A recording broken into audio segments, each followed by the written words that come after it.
Hello and welcome to the Pastor's Study. As we come here to the end of the book of Nehemiah, we're seeing that even though they had a great start, a great opportunity, the wall was rebuilt, did it in record time, God certainly had a hand in it.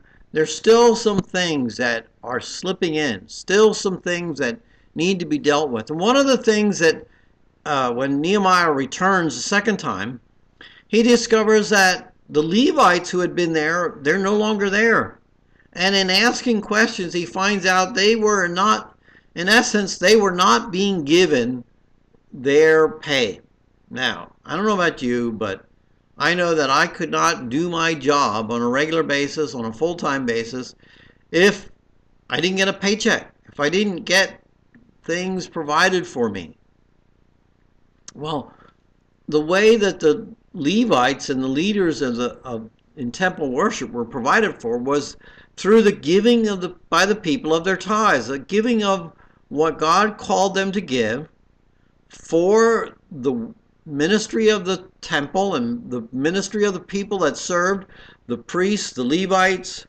And since they had gone away, Nehemiah discovered that a tithe wasn't coming in. Nothing was being designated for them, and they could no longer minister. And so Nehemiah again reestablishes the giving of the tithes, and he appoints individuals to be responsible for the storehouse so that it was handed out on a regular basis.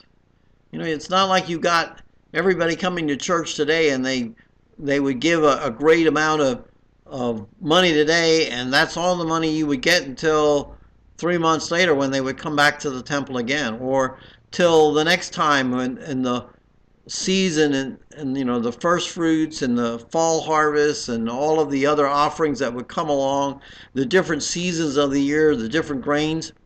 Well, they used a storehouse system.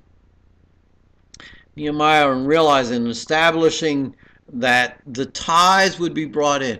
You see, this isn't about just, people want money.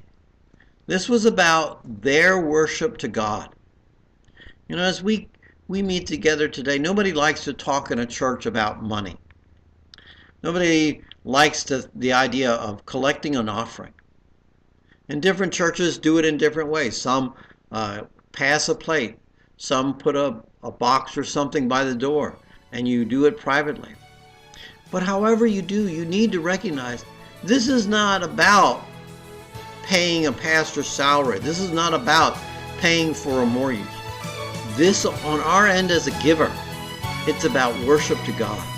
God calls us to worship through giving. It's one of the ways we celebrate what He does in our life. Till next time in the Pastor's Study, goodbye and may God bless.